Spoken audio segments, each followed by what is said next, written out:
ಎಲ್ಲ ನನ್ನ ಸಜ್ಜನ ಬಂಧುಗಳಿಗೆ ನಮಸ್ಕಾರ. ಎಲ್ಲ ಹೇಗಿದ್ದೀರಿ? ಪ್ರತಿ ಬಾರಿಯೂ ಹೇಳೋ ಮಾತೊಂದೇ, ನೀವೆಲ್ಲರೂ ಕೂಡ ಚೆನ್ನಾಗಿರ್ಬೇಕು. ಯಾರೆಲ್ಲ ವಿಡಿಯೋಸ್ಗಳನ್ನ ನೋಡ್ತಾ ಇದ್ದೀರಾ, ಒಂದು ಲೈಕ್ ಮಾಡಿ, ಜೊತೆಗೆ ಒಂದು ಕಮೆಂಟ್ ಮಾಡಿ. ಈ ಸ್ಫೂರ್ತಿದಾಯಕ ಮಾತುಗಳನ್ನ ಆಡೋಕ್ಕಿಂತ ಮುಂಚೆ ನಾನು ಪ್ರಾರಂಭದಲ್ಲಿ ಎಲ್ಲೋ ಒಂದು ನಾನು ಹೇಳಿದಂಥ ಸಾಲುಗಳು ನಂಗೆ ನೆನಪಿ ಬರ್ತಿದೆ.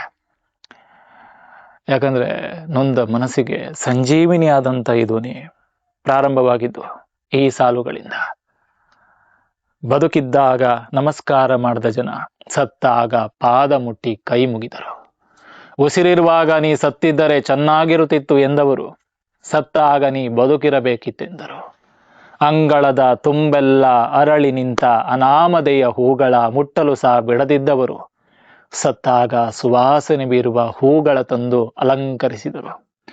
ಬದುಕಿದ್ದಾಗ ಪಾಪಿ ಎನ್ನುವರು, ಸತ್ತಾಗ ಪಾಪ ಎನ್ನುವರು. ಹೊಟ್ಟೆಗಾಗಿ ಬೇಡುವಾಗ ಕುತ್ತಿಗೆ ಹಿಡಿದು ತಳ್ಳುವರು, ಸತ್ತಾಗ ಹತ್ತು ಹೆಗಲಾಗುವರು. ಇದೇ ನಮ್ಮ ಜೀವನ. ಜೀವನ ಅರಿತು ಬಾಳುವವನು ಉಳಿದವರೆಲ್ಲರಿಗೂ ಸ್ಫೂರ್ತಿ. ಕಾರಣ ಎಷ್ಟೇ, ಈ ಸಾಲುಗಳನ್ನ ನೋಡಿದಾಗ ಅನಿಸ್ತು ನನಗೆ, ನಾವ್ ಯಾರ ಹತ್ರ ನಮ್ಮ ಕಷ್ಟಗಳನ್ನ ಹೇಳ್ಕೊಳ್ತೀವಿ, ನಮ್ಮ ಭಾವನೆಗಳಿಗೆ ಅವ್ರು ಸ್ಪಂದಿಸಲ್ಲ. ಯಾರನ್ನ ನಮ್ಮವ್ರಂತ ಅನ್ಕೊಂಡಿರ್ತೀವಿ, ಅವರೇ ನಮ್ಗೆ ಕೊನೆಗಾಲದಲ್ಲಿ ಮೋಸ ಮಾಡ್ತಾರೆ. ಈ ನಂಬಿಕೆ ಅನ್ನೋ ಪದವನ್ನು ಕೇಳಿದ್ರೆ ನನಗೆ ಕೆಲವೊಂದು ಬಾರಿ ನಗು ಬರುತ್ತೆ.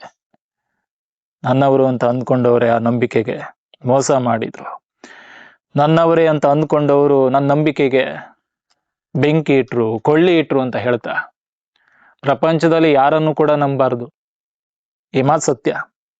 ಯಾಕಂದ್ರೆ ನನ್ನ ಮಾತುಗಳು ಕೆಲವರಿಗೆ ಕಟ್ಟು ಅನ್ಸ್ಬಹುದು, ನನ್ನ ಮಾತುಗಳು ಕೆಲವರಿಗೆ ಬೇಸರ ಆಗ್ಬಹುದು. ಜೀವನದ ಕೊನೆ ತನಕ ಯಾರು ಶಾಶ್ವತ ಅಲ್ಲ. ಹಬ್ಬ ಅಂದ್ರೆ ಎಲ್ಲಿ ತನಕ ಬರ್ತಾರೆ? ಸ್ಮಶಾನದ ತನಕ ಬರ್ತಾರೆ. ಅದು ನಮ್ಮನ್ನ ಸುಟ್ಟು ಬೂದಿ ಮಾಡಲು ಬರ್ತಾರೆ ಹೊರತು ನಮ್ಮ ಜೊತೆ ಯಾರು ಕೂಡ ಬರಲ್ಲ. ತಂದೆ ತಾಯಿ ಪ್ರೀತಿ, ನನ್ನ ಮಗ ಈ ತರ ಬದುಕಬೇಕು, ನನ್ನ ಮಗಳು ಇಷ್ಟು ಚಂದವಾಗಿ ಕೆಲಸ ಮಾಡ್ಬೇಕು ಅಂತ ಒಂದಿಷ್ಟು ತಂದೆ ತಾಯಿಯರ ಕನಸಾಗಿರುತ್ತೆ. ಅಂತ ತಂದೆ ತಾಯಿಯನ್ನೇ ವೃದ್ಧಾಶ್ರಮಕ್ಕೆ ಹಾಕುವಂತ ಕಾಲಘಟ್ಟದಲ್ಲಿ ನಾವು ಬದುಕಿದ್ದೇವೆ. ಯಾವುದೋ ಸಾಲುಗಳಲ್ಲಿ ಕೇಳಿದಂತ ನೆನಪು, ಯಾವುದೋ ಇಂಟರ್ವ್ಯೂ ಅನ್ಸುತ್ತೆ. ಈ ಮಗ ಏನ್ ಮಾಡ್ತಿದ್ದಾರೆ ಕೇಳಿದ್ರೆ, ನನ್ನ ಮಗ ಯುರೋಪ್ ಅಲ್ಲಿ ಇದ್ದಾನೆ, ಸಾಫ್ಟ್ವೇರ್ ಇಂಜಿನಿಯರ್ ಸರ್.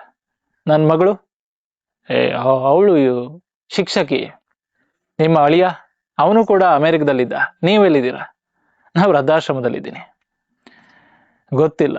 ಅಂಡ್ ಒಂದಂತೂ ಸತ್ಯ, ಇಂಥ ವೃದ್ಧಾಶ್ರಮಗಳನ್ನ ಯಾರು ಮಾಡ್ತಾ ಇದ್ದಾರೆ, ಅಂಡ್ ಅವ್ರಿಗೊಂದು ನಾನು ಸಲ್ಯೂಟ್ ಹೇಳಲೇಬೇಕು.